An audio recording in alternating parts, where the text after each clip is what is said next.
Congratulations everyone for coming here.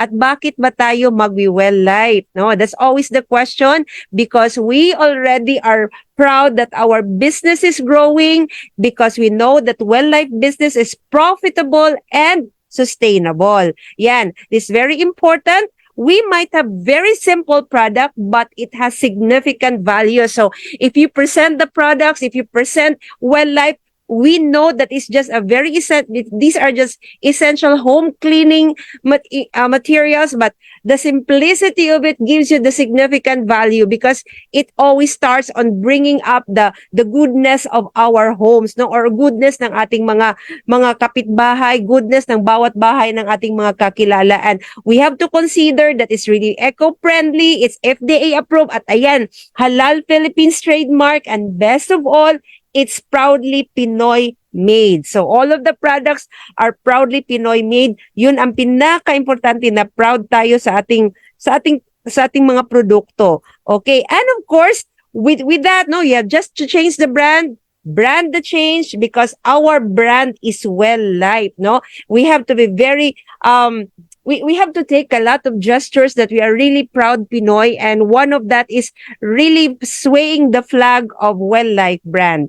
Okay, so again, thank you, Sir Cass, for doing this for us. There's a lot of people who are already using this in their posting, because it really gives an impact on how we really took care of an environment by just simply using eco-friendly product. Okay, so meet our chairman. She is our mother, the founder, the chairman, and CEO.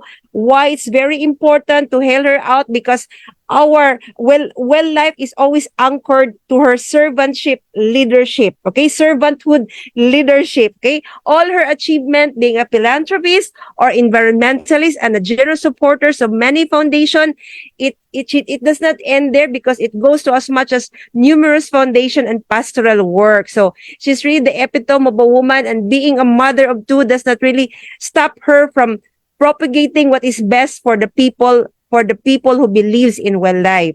Okay, part of that is, I just wanted you to know that let's be inspired in the Chairman's Corner. Okay, we just have to do what we love to do, because success will just really follow. Okay, everything that's in Chairman's Corner, ginagawa po yan para po mai-inspire kayo. So just consider yourself learning every time, every minute of the day. Go to the Chairman's Corner, and you can see in there mga tidbits kung paano natin talaga we can really get a good success out of it. Okay, that's the start of success.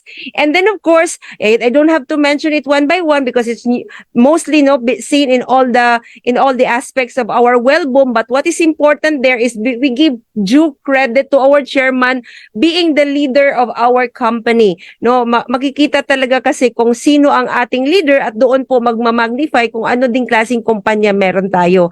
And when we're going to have awards, like the Asia's Prominent Women of Efficient Leadership, isa din talaga yon, no, na maibigay natin sa buong mundo, ma-shout out natin sa buong mundo na, hey, well life nga, Pinoy na Pinoy, pero meron kaming magandang leader.